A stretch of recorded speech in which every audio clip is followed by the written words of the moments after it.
पारंपरिक रंगों से मशहूर होने के लिए तैयार हो जाइए। जी हाँ, Indira Gandhi memorial tulip garden Asia का सबसे बड़ा ट्यूलिप गार्डन है जो आज से आवाम के लिए खोल दिया जाएगा। इस सिलसिले में तैयारियां मुकम्मल पूरी हो चुकी हैं।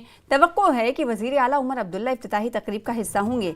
इनके जरिए इफ्तिताह इस ट्यूलिप गार्डन का किया जाएगा। इस सीजन में सयाहों को तकरीबन 17.5 लाख यानी 1.7 मिलियन ट्यूलिप बल्ब की शानदार नुमाइश से लुत्फानंदोज होने का मौका मिलेगा। तो अगर आप कश्मीर का रुख कर रहे हैं, श्रीनगर का रुख कर रहे हैं, डल झील देख रहे हैं, ज़बरवन की पहाड़ियां देख रहे हैं, तो ट्यूलिप देखने का भी प्रोग्राम बनाइए, क्योंकि आज से ट्यूलिप गार्डन टूरिस्ट के लिए खुल रहा है।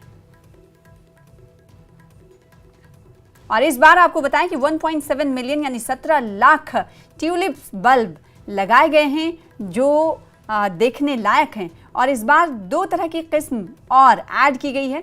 हर बार फ्लोरिकल्चर डिपार्टमेंट की ये कोशिश होती है कि कुछ नया किया जाए।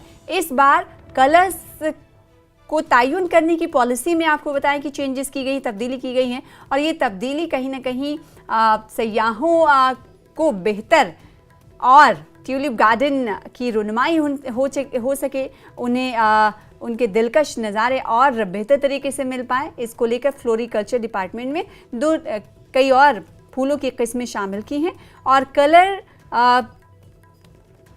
को चूज़ करने में फ्लोरिकल्चर डिपार्टमेंट ने अपना तवज्जो मरकूज़ रखा है।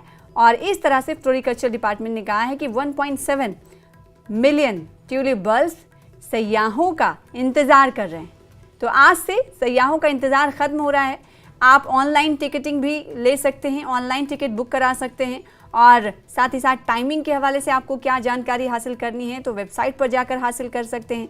और तो ट्यूलिप गार्डन आज से आवाम के लिए खुल रहा है, सयाहों के लिए खुल रहा है। और एशिया का सबसे बड़ा ये ट्यूलिप गार्डन है जो डल झील और ज़बरवन की पहाड़ी के बीच कायम है, जिसे देखने के लिए ना सिर्फ मुल्क बल्कि बैनुल-अक़वामी सतह पर सयाह रुख करते हैं।